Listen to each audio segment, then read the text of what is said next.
आप सबका स्वागत है सारा अधिकार न्यूज चैनल में। सुप्रीम कोर्ट के वरिष्ठ लॉयर मैथ्यू नदुम्बरा ने आज मुंबई प्रेस क्लब में परिषद ली। एमएसएमई एक्ट पर बात की और कहा कि बैंकों से प्रताड़ित हुए बिजनेस करने वाले लोगों को उच्च न्यायालय द्वारा जल्द इंसाफ मिले। Micro small medium enterprises businesses को बैंकों द्वारा किस तरह प्रताड़ित किया जाता है, उसका जीता जागता सबूत है। इस बिजनेस वुमेन की जुबानी सुन लीजिए। ये बिजनेस वुमेन का कहना है कि आज वो बिना घर बिना रोजी रोटी के जी रही है। बैंक ने फ्रॉड तरीके से इनसे अच्छी खासी रकम वसूली है। हमने बिजनेस बढ़ाने के लिए एमबीएफसी से लोन लिया 2 करोड़ 99 लाख का। इनका पेट्रोल पंप का बिजनेस है। 4 साल में इस महिला ने 1 करोड़ 70 लाख रुपए बैंक को दे भी दिए। महज 2 EMI थोड़ी देरी से भरने के कारण बैंक ने इनका अकाउंट NPA कर दिया, यानी नॉन परफॉर्मिंग एसेट्स, और बैंक ने जबरन 36% का इंटरेस्ट भी लगा दिया। इनका बैंक था MBSC बैंक। 1 करोड़ 70 लाख लेने के बाद बैंक ने कोटक बैंक को असाइन कर दिया। एक्स पार्टी लाकर इनका बिजनेस भी बर्बाद कर दिया। जबकि लघु उद्योग अर्थव्यवस्था के लिए महत्वपूर्ण बने हुए हैं। हाल के वर्षों में लघु उद्योग सेवाएं भी अर्थव्यवस्था में महत्वपूर्ण योगदान देने वाले और लाखों श्रमिकों को रोजगार देने वाले एक महत्वपूर्ण क्षेत्र के रूप में उभरी है। इसलिए जैसे कि दुनिया भर में चलन है, यह आवश्यक हो गया है कि लघु उद्योगों और सेवाओं दोनों की चिंताओं को एक साथ संबोधित किया जाए और उन्हें छोटे उपक्रमों के रूप में मान्यता दी जाए। विश्व भर में एक समग्र क्षेत्र के रूप में है। हमारी जैसी तेजी से बढ़ती अर्थव्यवस्था में छोटे उद्योगों में माध्यम उद्यमों की प्राकृतिक गतिशीलता को उचित नीतिगत हस्तक्षेप और कानूनी ढांचे के माध्यम से सुविधाजनक बनाना होगा। इस उद्देश्यों को ध्यान में रखते हुए सरकार सूक्ष्म लघु और मध्यम उद्यमों के लिए एक विशेष कानून लेकर आई, जिसे सूक्ष्म लघु और मध्यम उद्यम विकास अधिनियम यानी MSMED एक्ट 2006 के नाम से जाना जाता है। अब देखना यह है कि सरकार द्वारा इस पर क्या निर्णय लिया जाता है।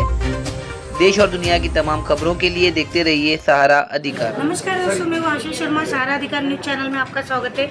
जैसे कि देख रहे हो, देश दुनिया की बड़ी से बड़ी खबर हमारे चैनल में दिखाई जा रही है।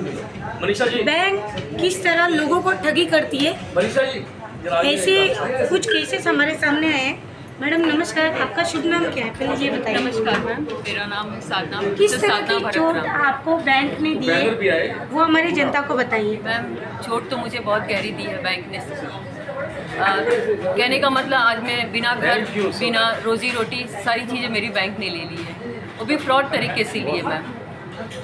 मैम हर किसी को मतलब बिजनेस करने के लिए, अपनी लाइवलीहुड जीने के लिए सबको हक है। हमने भी अपना बिजनेस एक्सपांशन के लिए मैंने NBFC से लोन लिया 2.99 का 2016 में मैम, कि ताकि मैं अपना बिजनेस बढ़ाऊँ।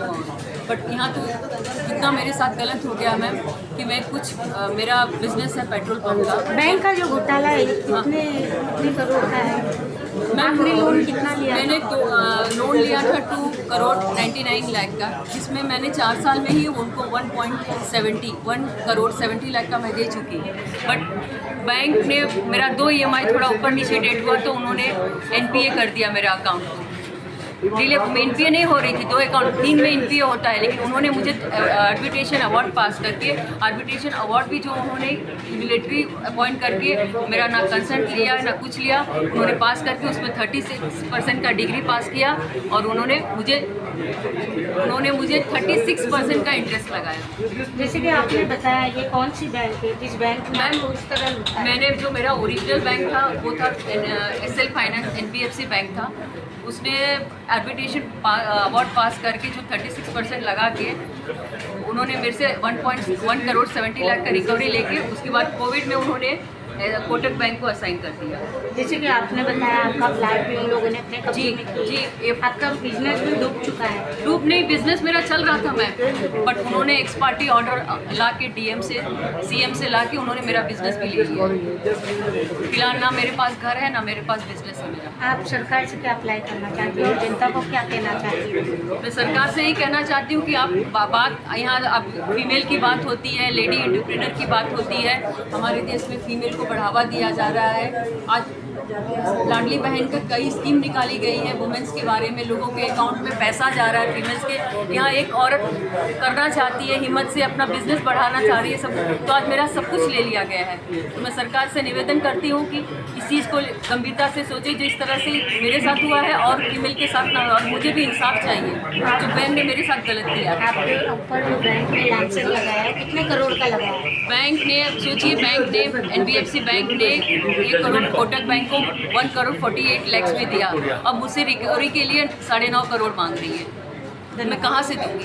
धन्यवाद। जिस तरह देखा आपने बैंक की सरासर गुंडागर्दी चल रही है, किस तरह उन लोग खुद चाहते हैं एक नई दुल्हन की तरह कि आओ हमारी बैंक से लोन ले लो, और जब लोन ले लिया जाता है तो उस व्यक्ति का गला काट दिया जाता है, उसको ना घर का छोड़ा जाता है ना उसको घाट का छोड़ा जाता है। उनकी हालत इस तरह बना दी जाती है कि वो ना जी सके ना मर सके। हमारे चैनल से यूँ ही बने रहिए, हम फिर मिलेंगे आपके साथ। नमस्कार।